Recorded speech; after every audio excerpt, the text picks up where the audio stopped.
अस्सलाम वालेकुम, मैं हूं मरियम नवाज, मेरे साथ है वसीम मलिक। आप देख रहे हैं फ्रॉम कोर्ट रूम नंबर 1। आज तारीख है 17 अक्टूबर 2024 और पाकिस्तान में शोर है आईनी तरामीम का। उन आईनी तरामीम का जिनको मंजूर करवाने के लिए अब तक आर्टिकल 63A के फैसले को बुनियाद बनाकर मेंबरान पार्लियामान को हिरासा करने और उनकी फैमिली मेंबर्स को टॉर्चर करके वोट लिए जाने की कोशिश की जा रही है। ये तब तक अरबाब इख्तियार के लिए या आज़ादाना आवाज़ों के लिए मसला नहीं था जब तक ये सिर्फ पाकिस्तान तहरीक इंसाफ के साथ हो रहा था, क्योंकि वो उसको एक सियासी जमात जो कि इस वक्त रियासती फिसायत का सामना तो कर ही रही है लेकिन उसके बयानिए के साथ जोड़ रहे थे। ये मसला गुज़िश्ता रात से बना जब दीगर जमातें जो कि अपोजिशन में भी शामिल हैं और कुछ हुकूमत में भी शामिल हैं, उनके मेंबरान को भी हिरासा करना, उनके फैमिली मेंबर्स को उठाने और उनको प्रेशराइज करके वोट लेने तक ये मामला पहुंचा। अब तक किन किन मेंबरान के साथ ये सब कुछ हो चुका और आईनी तरामीम की ताज़ा सूरत हाल क्या है, हम आपके सामने रखेंगे। और साथ हम ये भी बात करेंगे कि मौलाना फजलुर रहमान, जिनका कि आईनी तरामीम के पलड़े में वोट डाल देने से आईनी तरामीम के करीब तर हुकूमत जा सकती है, उनका स्टैंड इस लम्हे तक क्या है और जो इंटरनेशनल वॉच डॉग्स हैं यानी अक़वाम मुत्तहिदा है, उसका क्या मौक़िफ़ है इन 26वीं आईनी तरामीम पर। ये सब कुछ हम इस व्लॉग में आपके साथ शेयर करेंगे और साथ ये भी बताएंगे कि मौलाना के मुसव्विदे की वो एक शिक जो कि आर्मी चीफ की या सर्विसेज चीफ की एक्सटेंशन से मुतालिक बार बार ज़ुबान ज़द-ए-आम है, वो एक्चुअली है क्या। तो वसीम, सबसे पहले ये कि बार बार बात हो रही है, हम पहले इससे शुरू कर लेते हैं। आर्टिकल 243 उसकी अमेंडमेंट क्या है? मौलाना फजलुर रहमान का जो मुसव्विदा है उसमें कहा जा रहा है कि मौलाना तहफ़्फ़ुज़ देने जा रहे हैं, आर्मी चीफ की एक्सटेंशन को जो है वो बाकायदा एक कानूनी या आईनी तहफ़्फ़ुज़ दिया जा रहा है, वो एक्चुअली क्या है? अच्छा, ये मौलाना फजलुर रहमान का मौजूदा लम्हे में जब हम वीडियो रिकॉर्ड कर रहे हैं, एक तो स्टांस बता देते हैं, फिर आइन के आर्टिकल 243 के ऊपर भी बात करते हैं जो मौलाना के मुसव्वदे में शामिल था, यानी ये उनकी तजवीज़ थी। तो लम्हे मौजूद तक जब हम वीडियो रिकॉर्ड कर रहे हैं, मौलाना फजलुर रहमान अपने मौक़िफ़ से 1 इंच भी पीछे नहीं हटे। आज के रोज़ हमने देखा, हमने आज गुज़श्ता रोज़ एक वीडियो की थी जिसमें हमने कहा था कि मौलाना का जो वोट है वो हुकूमती पलड़े में जाता हमें दिखाई नहीं दे रहा, अलबत्ता हुकूमत का जो वोट है वो मौलाना के पलड़े में आएगा। तो आज के रोज़ खबर सामने आई खसूसी कमेटी के इजलास से, कहा गया कि जो मुस्लिम लीग नून है, इससे कबल पीपल्स पार्टी और फिर मुस्लिम लीग नून, अब ये दोनों आईनी अदालत के क़याम से पीछे हटकर मौलाना के साथ आईनी बेंच के ऊपर इत्तफाक कर चुके हैं। लेकिन कुछ मामलात पर अभी भी चीज़ें अड़ी हुई हैं, जिसमें पहले नंबर पर फ़ौजी अदालतें हैं। मुस्लिम लीग नून हर सूरत में फ़ौजी अदालतें चाहती है, और उसके बाद जो दूसरे नंबर पर बात अड़ी हुई है वो है 3 जजेस का पैनल। अगर 3 जजेस का पैनल नहीं आता और जो मंसूर अली शाह साहब हैं वो चीफ जस्टिस पाकिस्तान आ जाते हैं, तो फिर उस सारे मामले में रियासत का जो मंसूबा है वो हमें कामयाब होता नज़र नहीं आता। तो मौलाना इस पर अभी तक नहीं माने। आप लोग मुख्तलिफ टीवी चैनल्स पर ये खबरें देख रहे होंगे कि मौलाना फजलुर रहमान का इत्तफाक हो गया है 3 रुकनी जजेस पैनल के ऊपर, और जिससे जस्टिस मंसूर अली शाह का जो रास्ता है वो बंद कर दिया जाएगा। तो हमारी इतलात के मुताबिक मौलाना फजलुर रहमान 3 रुकनी जजेस पैनल पर नहीं माने, और उसकी जो सबसे बड़ी हमारे पास रीज़न है वो आज के रोज़ मरियम नवाज़ की बात हुई सेनेटर कामरान मुर्तज़ा से, जो रूह रवां हैं इन सारी आईनी तरामीम के। उन्होंने मरियम नवाज़ को बताया कि हमारी तो हुकूमत से ये शर्त है कि जब तक आप जस्टिस मंसूर अली शाह का नोटिफिकेशन जारी नहीं करते, बातचीत मुस्बत अंदाज से आगे नहीं बढ़ती। उन्होंने दोबारा कहा कि बातचीत, यानी कि वो ये कह रहे थे कि अभी हम सिर्फ बात करेंगे, मुशावरत होगी। ये तमाम तर सूरत हाल है। अब हम आ जाते हैं आइन के आर्टिकल 243 के ऊपर। देखिए, आइन का आर्टिकल 243 जो है वो मुसल्लह अफवाज या सर्विसेज चीफ की जो तैनाती है उसका तरीक़ाकार देता है और उनको हटाने का भी तरीक़ाकार देता है। अब मौजूदा वक्त में क्या है, वज़ीर आज़म जो हैं वो आइन के आर्टिकल 243 के तहत आर्मी चीफ का तकर्रुर करते हैं, और फिर उसका जो प्रोसीजर है वो आर्मी एक्ट में दिया गया है, जिसमें तरमीम भी की गई थी। जब गालबन जो बाजवा साहब थे उनको जब एक्सटेंशन दी गई थी तो पूरी पार्लियामान ने जो एक वोटिंग के ज़रिए वो तरमीम की थी। मौलाना फजलुर रहमान के मुसव्विदे में सिर्फ एक चीज़ है, मौजूदा वक्त में अपॉइंट कौन करेगा, वज़ीर आज़म, और किसी भी वक्त सैक कौन करेगा आर्मी चीफ को या सर्विसेज चीफ को, वज़ीर आज़म। यहाँ एक वजाहत करती चलूँ, जो आइन में ओरिजिनली आर्टिकल 243 है उसमें सिर्फ सर्विसेज चीफ की तैनाती का तरीक़ेकार है, उसमें उनको दौरान सर्विस सैक करने का तरीक़ेकार नहीं है। वो गालिबन बाद में तरामीम हुई थी, उनको आइनी तहफ़्फ़ुज़ हुकूमत अपने मुसव्वदे के तहत या पाकिस्तान पीपल्स पार्टी अपने मुसव्वदे के तहत देने जा रही थी। मौलाना फजलुर रहमान का मुसव्वदा उसको जमहूरी तरीक़ेकार पर ले जाता है। मैं आपको उस पर आता हूँ। देखिए, अब भी वज़ीर आज़म सैक कर सकता है आर्मी चीफ को या सर्विसेज चीफ को। मुस्लिम लीग नून का ये मुसव्वदा था, मुजवज़ा ड्राफ्ट था कि एक बार आपके मुल्क का आर्मी चीफ या कोई भी सर्विसेज चीफ जो हैं وہ کیا کر لیں, وہ اپوائنٹ ہو جائیں, تو اس کے بعد کسی کو بھی اختیار نہیں ہے کہ ان کو سیک کر سکیں. یہ مسلم لیگ نون کا ایجنڈا تھا, چاہے وہ جو مرضی کرتے جو مرضی کرے. سارے معاملے پر فوجی اسٹیبلشمنٹ کیا سمجھتی تھی, وہ یہ چاہتی تھی کہ آپ ایک ایسی آئینی ترمیم کریں کہ آپ ایکسٹینشن, تعیناتی, سیک کرنا, یہ آرمی کے اندر یہ اختیار دے دیں. یعنی آپ جوڈیشری سے اختیار لے رہے ہو جوڈیشل اپوائنٹمنٹس کا, لیکن آپ آرمی کے اندر سارے اختیارات دینے کے لیے ہم وقت تیار ہیں. اور مزے کی بات یہ ہے کہ یہ بات کہیں موضوع بحث بھی نہیں بنی. اب مولانا کا جو اس سارے معاملے میں مسودہ ہے جس پر لوگ شک کا اظہار کر رہے ہیں, اس پہ ہم آ جاتے ہیں. مولانا نے کہا اپنے اس میں مسودے میں جو تجویز ہے JUI کا, اس میں یہ لکھا گیا ہے کہ جو سروسز چیف کی اپوائنٹمنٹ ہے اس کا جو طریقہ کار ہے جو آئین میں دیا گیا ہے وہ وہی رہے گا. وزیر اعظم اپوائنٹ کر سکے گا, لیکن اگر آپ نے ایکسٹینشن دینی ہے یا آپ نے ٹرمینیٹ کرنا ہے, سیگ کرنا ہے, تو پھر وہ اختیار جو ہے وہ وزیر اعظم سے لے کر ایک پارلیمانی کمیٹی کو دیا گیا ہے, جس میں بتایا گیا ہے کہ سینٹ اور قومی اسمبلی ان دونوں ہاؤسز پر مشتمل ایک ایسی کمیٹی ہوگی جس میں اپوزیشن اور حکومتی جو ارکان ہیں وہ برابر ہوں گے, اور وہ کمیٹی یہ فیصلہ کرے گی کہ کسی کو ایکسٹینشن دینی ہے یا کسی کو سیک کرنا ہے, اور وہ کمیٹی پھر وزیر اعظم کو بھیجے گی. وزیر اعظم جو ہیں وہ اس پر کوئی فیصلہ کریں گے. اب اس کے اوپر بڑی تنقید ہو رہی ہے, مگر میں اپنی ذاتی رائے میں یہ سمجھتا ہوں کہ وزیر اعظم جو کہ چیف ایگزیکٹو ہیں اس ملک کے اور الیکٹڈ ممبر ہوتے ہیں, عوام منتخب کرتے ہیں, یہ والے نہیں جو اس بار ہو کے آئے ہیں. ویسے تو 75 سالہ تاریخ میں ہی دھاندلی ہوتی رہی ہے, لیکن اس بار جو ہوئی وہ تو ایک کہانی الگ ہے. تو بہرحال وہ ایک منتخب نمائندہ ہوتا ہے, اس کے پاس یہ اختیار تھا, ویل اینڈ گڈ. لیکن مولانا ایک قدم آگے گئے. مولانا نے کہا کہ ایک بندے سے آپ اختیار لے کر پوری پارلیمان کو دے دیں. تو مجھے تو لگتا ہے کہ یہ جو پاورز ڈیزالو کی گئی ہیں اس سے ٹرانسپیرنسی اور شفافیت بڑھے گی, بلکہ جمہوریت بڑھے گی. دیکھیں یہی وہ آئیڈیا ہے جو وکلا ہمیشہ دیتے ہیں. وہ کہتے ہیں کسی بھی شخص سے, خواہ وہ وزیر اعظم ہے, خواہ وہ صدر ہے, خواہ وہ چیف جسٹس ہے, چیف الیکشن کمشنر ہے یا آرمی چیف ہے, ان سب سے ان کے ثوابدیدی اختیارات لیے جانے چاہیے. تاکہ ثوابدیدی اختیارات یہ نہیں ہے کہ آپ ان کو ٹوتھلیس کر دو, لیکن اس قسم کے ثوابدیدی اختیارات جن میں مشاورت کی ضرورت ہے, جہاں سے آپ پاکستان کا یا ملک کا مستقبل طے کر رہے ہو, تو ان کو ڈیزالو ہونا چاہیے. تو میری بھی نظر میں آپ کی رائے سے اتفاق ہے کہ مولانا کے مسودے میں اگر آرمی چیف کو ہٹانے کا یا دوران سروس سیک کرنے کا یہ طریقہ کار تھوڑا امینڈ کر کے واضح کیا گیا ہے, تو آرٹیکل 243 اوریجنلی اس پر خاموش ہے, اس میں کوئی طریقہ کار تو ہونا چاہیے. تو یہ اس طریقے سے نہیں ہے جو لوگ سمجھ رہے ہیں کہ شاید مولانا کوئی تحفظ دینے جا رہے ہیں. اس کو غور سے پڑھنے کی ضرورت ہے اور اوریجنلی آرٹیکل 243 کے ساتھ کمپیریزن میں پڑھنے کی ضرورت ہے. اچھا, اب ہم آ جاتے ہیں جو ہمارا اہم ترین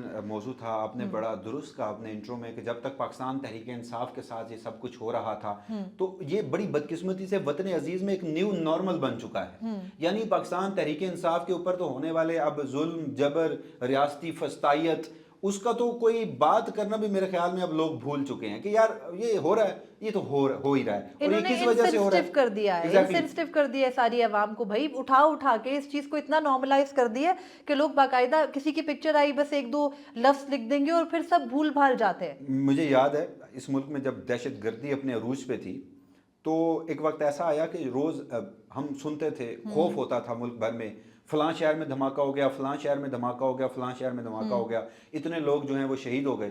تو کوئی ایسا دن آتا تھا یا کوئی ایسے مہینے گزرتے تھے جب یہ سب کچھ نہیں ہوتا تھا, تو وہ ایک ایسا لگ رہا ہوتا تھا کہ جیسے کوئی بہت بڑا امن آ چکا ہے اس ملک میں. حالانکہ امن تو یہ ہونا چاہیے کہ ایک دھماکہ بھی نہ ہو, لیکن لوگ شکر ادا کرتے تھے کہ یار کل 10 ہوئے تھے آج 1 ہوا ہے. تو اس کو ایک نیو نارمل بنا دیا گیا ہے پاکستان تحریک انصاف کو. مگر اب ہوا کیا, گزشتہ رات سب سے پہلے خبر یہ سامنے آئی کہ جو زین قریشی صاحب کی اہلیہ ہیں انہیں لاہور سے اغوا کیا گیا. اچھا, پھر لاہور سے اغوا کیا جاتا ہے تو وجہ یہ تھی, انہیں کہا گیا کہ زین قریشی کو کہو کہ آئینی ترمیم کے حق میں ووٹ دے. یعنی عاصمہ جہانگیر جو مرحومہ ایک لفظ استعمال کر کے گئی تھی, ڈفرز کسی کے لیے, ایک پارٹی کا وہ ہے وزیر خارجہ, وہ وائس چیئرمین ہے, وہ اس ملک کا 2 بار وزیر خارجہ رہ چکا ہے, وہ گزشتہ 1.5 سال سے جیل کے اندر ہے عمران خان کے ساتھ دغا نہ کرنے کے جرم میں, اور آپ اس کے بہو کو اٹھا رہے ہو اور آپ اس کے بیٹے سے یہ توقع رکھتے ہو کہ وہ آپ کے آئینی ترمیم میں حق میں ووٹ دے گا. سلمان اکرم راجہ صاحب نے جو بات کہی میں تو سر پکڑ کے بیٹھ گیا. وہ کہتے ہیں کہ جو اٹھانے والے تھے انہوں نے کہا کہ زین قریشی کو کہو کہ ہمیں ووٹ دے, یہ جو آئینی ترمیم ہے یہ معاشی ترقی کا راستہ ہے. اور پھر دوسرے نمبر پہ آ جائیے, وہ غالباً مقداد علی خان ہیں سرگودا سے پاکستان تحریک انصاف کے ایم این اے، ان کے بارے میں بھی یہ اطلاعات آئیں کہ وہ اٹھا لیے گئے ہیں، خیر وہ بعد میں گھر بھی پہنچ گئے، جو شاہ محمود قریشی صاحب کی بہو ہیں وہ بھی بعد میں گھر پہنچ گئیں۔ اسی دوران جو یہ بی این پی مینگل، ان کے 2 سینیٹرز ہیں، ایک سینیٹر ایسے ہیں جو کل صبح اپنے بیٹے کے ساتھ اسلام آباد کے ایک نجی ہسپتال میں ڈائلائسس کروانے گئے، تب سے لے کر اب تک وہ اور ان کے بیٹے لاپتہ ہیں۔ دوسری سینیٹر ہیں جو آج پارلیمان میں جذباتی بھی ہوئی ہیں، ان کے آنکھوں سے احسان صاحبہ، ان کے ساتھ کیا ہوا، ان کے لاجز کو جو اختر مینگل صاحب نے اب ٹویٹ کر کے اس لاجز کا نمبر بھی دے دیا ہے کہ اگر کوئی پروپیگنڈا آپ سمجھتے ہیں کہ ہو رہا ہے تو آپ ان لاجز میں جا کر دیکھ لیجئے۔ لاجز میں جاتے ہیں، ان کے ایک بیٹے کو اغوا کر لیتے ہیں، ان کے شوہر کو آج صبح سے اٹھا لیتے ہیں، ان کے جو باقی بچے ہیں وہ لاجز میں محصور کر دیے جاتے ہیں، اور آج انہیں زبردستی پارلیمنٹ میں سینٹ میں لے کے جاتے ہیں اور کہتے ہیں کہ تم نے حکومتی عشائیہ جو وزیر اعظم صاحب اراکین اسمبلی کو دے رہے ہیں اس میں شریک ہونا ہے۔ اور پھر وہ وہاں پہنچتی ہیں اور پھر وہ فلور آف دا ہاؤس یہ کھڑے ہو کے کہتی ہیں کہ ہمارے صدر صاحب سے آپ بات کر لیں، حالات بہتر ہو سکتے ہیں، وہ وہاں پر رو پڑتی ہیں۔ تو اس خاتون کو داد دیجئے کہ وہ کچھ نہ کہتے ہوئے بھی بہت کچھ کہہ گئی ہے اس ساری صورتحال کے اندر۔ اور پھر گزشتہ رات عمر ایوب صاحب کے گھر پہ حملہ، اس کے علاوہ پاکستان تحریک انصاف کے کتنے متعدد ایسے نام ہیں۔ ریاض فتیانہ کے بیٹے کو اٹھا لیا، ڈاکٹر زرکا کے بیٹے کو اٹھا لیا، ریاض فتیانہ کو بیرون ملک سے زبردستی یہاں بلایا، ان کی اہلیہ اس دن پشاور میں بیسکلی اسمبلی میں ایم پی ہیں، وہ وہاں پر رو پڑی اپنے بیٹے کا نام لے کر کہ ان کے بیٹے کو اٹھایا جب انہوں نے ہائی کورٹ میں دائر کی حبس بھیجا کی درخواست، اور پھر ان کے بیٹے کو واپس لایا گیا، جب انہوں نے درخواست واپس لی پھر اٹھا لیا گیا۔ پاکستان تحریک انصاف کی خواتین ممبران جو کہ پنجاب سے تعلق رکھتی ہیں غالباً 4 ہیں، ان میں سے 2 کے حالات یہ ہیں کہ ان کی فیملی کو پریشرائز کیا جا رہا ہے، ایک کے والد کو ہسپتال سے اٹھا کے لایا گیا، ان کو کہا گیا اپنی بیٹی کو کہو ہمارے حق میں ووٹ دے۔ لیکن یہ تمام تر معاملے ان سب کو کہانیاں لگی، ابھی تک سب کو لگا شاید پی ٹی آئی والے صرف کہانیاں سنا رہے ہیں، لیکن اب بی این پی مینگل سے نکل کے ریسنٹ پاس کی بات کر رہے ہیں نا۔ اگر میں شروع کروں 9 اپریل 2022 رجیم چینج کے بعد، اور اس کے بعد پھر یہ جو ایک 9 مئی گزرا ہے، اس کے بعد کی صورتحال، جس دن یہ کہانیاں سامنے آئیں لوگوں کے رونگٹے کھڑے ہو جائیں گے۔ مگر پاکستان تحریک انصاف کے لیے تو یہ نیو نارمل بن چکا تھا۔ چیف جسٹس قاضی فائز عیسیٰ کے لیے بھی پاکستان تحریک انصاف جو ہے وہ ویسا ہی سوچتے ہیں جیسے اس ملک کی فوجی اسٹیبلشمنٹ سوچتی ہے، بلکہ ایک قدم آگے سوچتے ہیں۔ جسٹس جمال خان مندوکیل کی سربراہی میں ایک بینچ نے حمزہ کیمپ میں ملوث 5 ملزمان کی ضمانت دی، تو پھر کس نے کہا کہ جمال خان مندوکیل کو کہ تم نے دہشت گردوں کو ضمانتیں دی ہیں؟ وہ بھی چیف جسٹس قاضی فائز عیسیٰ کے گھر سے کسی نے کہا تھا۔ تو ان کی تو سوچ ایسی ہے، مگر وہی چیف جسٹس قاضی فائز عیسیٰ، ان سے آج یہ سوال ہونا چاہیے کہ حضور آپ بھی بلوچستان سے تعلق رکھتے ہیں، یہ بی این پی مینگل کی جو جماعت ہے وہ کہاں سے تعلق رکھتی ہے؟ بلوچستان سے۔ اے این پی چلیں کے پی کے کی ایک جماعت ہے، لیکن جے یو آئی ایف کے کامران مرتضی صاحب وہ بھی بلوچستان سے تعلق رکھتے ہیں، آپ کے سامنے پیش ہوتے ہیں روزانہ، آپ کو معلوم ہے۔ آج کے روز سینٹ میں کامران مرتضی صاحب جذباتی ہوئے، انہوں نے کہا کہ اگر یہ سلوک رکھا جاتا ہے تو ہم پھر مستعفی ہو جاتے ہیں، ہم اپنی عزت کے لیے یہاں پر موجود ہیں۔ یہاں پر بڑی جذباتی تقریر کی انہوں نے۔ اے این پی کے جو ارباب عمر قاسی صاحب تھے، انہوں نے کہا کہ میں اس بات کی تصدیق کرتا ہوں کہ پریشر ڈالا جا رہا ہے، ہراساں کیا جا رہا ہے۔ جبکہ اے این پی تو آپ کے ساتھ حضور شامل ہے، آپ کو ووٹ دینے کو تیار ہے، تو اے این پی کو کیوں پریشرائز کر رہے ہیں؟ مجھے تو یہ سمجھ میں نہیں آتا۔ بی این پی مینگل کی نسیمہ احسان صاحبہ اور جو دوسرے سینیٹر ہیں وہ بھی دونوں بلوچستان سے ہیں، لیکن یہ سب کیوں ہو رہا ہے؟ یہ قاضی فائز عیسیٰ کی 63A کے اس فیصلے سے ہو رہا ہے جو انہوں نے نظر ثانی منظور کر کے دیا۔ یاد رکھیے گا غیر قانونی بینچ سے دیا، یاد رکھیے گا کہ حکومت کی سہولت کاری سے دیا۔ تو جب تک جسٹس منیب اختر کا فیصلہ اس ملک میں موجود تھا نا، تو تب تک یہ شکر ہے کہ جو ضمیر فروشی اور فلور کراسنگ کا جو راستہ رکا تھا اس سے اراکین اسمبلی جو تھے وہ قدرے محفوظ تھے۔ ان کے گھر کی جو مائیں بہنیں بیٹیاں بیویاں تھیں وہ کیا تھیں؟ ان کی آبروئیں محفوظ تھیں۔ لیکن پھر قاضی فائز صاحب میدان میں آئے، جمہوریت کو مضبوط کرنے کا اور معاشی ترقی کو تیز کرنے کا اس ملک کی فوجی اسٹیبلشمنٹ کو راستہ ایسا دیا کہ گزشتہ دن سے ہم دیکھ رہے ہیں۔ مجھے ذرا آپ یہ بتائیے، آپ کے ہم آخری موضوع کی جانب بڑھتے ہیں۔ آج کے روز عالمی سطح پر بھی ایک پوری چارج شیٹ سامنے آئی ہے ان 26ویں آئینی ترامیم کے اوپر، اس ملک کی فوجی اسٹیبلشمنٹ اور وفاقی حکومت کے منصوبوں کے اوپر۔ اقوام متحدہ نے کیا رپورٹ جاری کی اور اس میں کہا کیا ہے؟ देखिए, अक़वाम मुत्तहिदा की एक रिपोर्ट सामने आई जो कि बेसिकली होता ये है कि अक़वाम मुत्तहिदा के मुख्तलिफ वॉच डॉग्स होते हैं, और यही एक ख़ातून है जो कि अमरीकी हैं और वो जुड़ी हैं अक़वाम मुत्तहिदा से, और वो मुख्तलिफ मुल्कों की जो कि अक़वाम मुत्तहिदा में सिग्नेटरीज़ हैं, वहाँ पर जो मुख्तलिफ मौज़ूआत होते हैं उन पर नज़र रखते हैं। तो ये मार्गरेट सेथर्ट वाइट वेट नाम है इनका, अगर मैं इसको सही प्रोनाउंस कर रही हूँ, और वो जो आज़ाद अदलिया और आज़ाद जजेस और लॉयर्स के हवाले से उन्होंने एक खसूसी रिपोर्ट बनाई है जिसका मौजू पाकिस्तान की ये 26वीं आईनी तरमीम है। उन्होंने उस रिपोर्ट के अंदर ये कहा है कि आज़ाद अदलिया की एक अहमियत बुनियादी इंसानी हकूक़ के तहफ़्फ़ुज़ से जुड़ी है, और उन्होंने इस रिपोर्ट में कहा कि पाकिस्तान में 26वीं आईनी तरमीम से मुतालिक मैं लिख रही हूँ जो बुनियादी इंसानी हकूक़ पर असरात मुरत्तब करेगी। उसके बाद उन्होंने उस रिपोर्ट में हर मौजू को जो कि 26वीं आईनी तरमीम का हिस्सा है उसको बारी बारी एक्सप्लेन किया है और आखिर में कंक्लूजन दर्ज की है। वो कहती हैं कि इस रिपोर्ट में आईनी तरमीम के मुमकिना असरात से मुतालिक लिख रही हूँ कि पाकिस्तान ने जो इंटरनेशनल कोवेनेंट है सिविल एंड पॉलिटिकल राइट्स का ICCPR, उसके तहत 2010 में फेयर ट्रायल का हक और आज़ाद अदलिया का जो है वो सिग्नेटरी बना, और उसके बाद बाकायदा तरमीम करके ये दोनों हक आर्टिकल 10A शामिल किया गया, और उसके अलावा आज़ाद अदलिया का भी इन्होंने जब आर्टिकल 175A लाया, अदलिया को पूरी जो है वो उसके राइट्स दिए गए। ये टाइम था जब लॉयर्स मूवमेंट के बाद का टाइम पीरियड था, उसका पूरा 18वीं आईनी तरमीम का, तो उसका पूरा जिक्र किया कि कैसे पाकिस्तान ने कानून साजी के जरिए ये तमाम तर हकूक दिए। फिर वो कहती हैं कि फेयर ट्रायल आज़ाद अदलिया का हक जो universal declaration of human rights है उसके तहत भी है। तो रिपोर्ट के मुताबिक सितंबर के वस्त में हुकूमत पाकिस्तान ने मुजवज़ा आईनी तरमीम टेबल करने की कोशिश की, और ऑनलाइन चलते हुए मुसवदे का वो हवाला देते हुए कहती हैं कि 50 से ज़ायद तरामीम आईने पाकिस्तान में मुतारिफ कराई गई। फिर वो हर तरमीम को बारी बारी डिस्कस करती है, चाहे वो आर्टिकल 175 की तरमीम थी, चाहे वो आर्टिकल 199 की थी, आर्टिकल 184 185 की थी।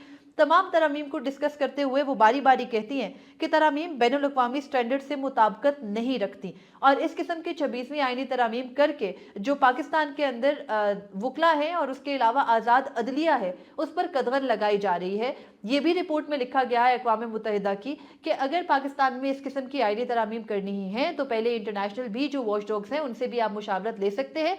उन्होंने हवाला दिया है जो पाकिस्तान के अंदर खुले ख़त लिखे गए पिछली गालिबन कोशिश के बाद 317 वकला की जानिब से, फिर असद रहीम के एक जो उनका लिखा गया था ओपन लेटर से मुतालिक एक आर्टिकल डॉन में, उसका भी हवाला दिया, और ये कहा कि ये जो तरामीम है ये पाकिस्तान में बुनियादी इंसानी हकूक़ को जो मुतासिर भी करेंगे, और उसके अलावा जो दुनिया में पाकिस्तान जिन जिन पैक्ट्स का सिग्नेटरी है उनसे भी जो है वो इसमें इनहराफ बरता जा रहा है इन आईनी तरामीम की सूरत, और इसके ऊपर शकूक व शुबहात का इजहार अक़वाम मुत्तहिदा की जानिब से कर दिया गया है। उसके अलावा जो UN का ह्यूमन राइट्स कमीशन है उसका भी इजलास हुआ, और उसमें भी 26वीं आईनी तरमीम मौजूए बहस आई। वहाँ पर भी यही बात हुई कि इंसानी हकूक़ की खिलाफ वर्जियाँ, क्योंकि आपको पता है आर्टिकल 8 का मामला है, क्योंकि जो कि इंसानी हकूक़ से का डायरेक्ट मामला है, उसके अलावा हर पर्सन की सिक्योरिटी के हवाले से, बिल्कुल फ़ौजी अदालतों से मुतालिक इस तरह है कि हर बंदे की सिक्योरिटी आप जब उनको फ़ौजी ट्रायल में ले जाओगे तो ज़ाहिर है बुनियादी इंसानी हकूक़ का मामला है,